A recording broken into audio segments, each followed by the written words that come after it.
మీరు ఎప్పుడైనా ఇది గమనించారా? వైద్య చిహ్నంపై పాము ఎందుకు ఉంటుందో? హాస్పిటల్స్, అంబులెన్స్లు లేదా మందుల దుకాణాలపై ఒక కర్రకు చుట్టుకొని ఉన్న పామును గుర్తును మీరు తప్పక చూసుంటారు.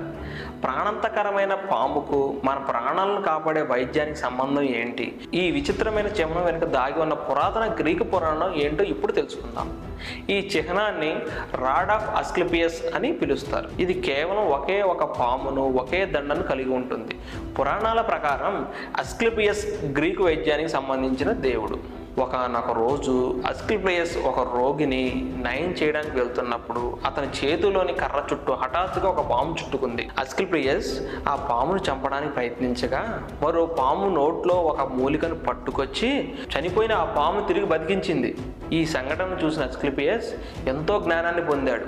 ఔషధాల రహస్యాన్ని, మరణించిన వారిని తిరిగి బతికించే శక్తిని తెలుసుకున్నాడు. ఈ జ్ఞానానికి ప్రతీకగా ఆ పాము అతని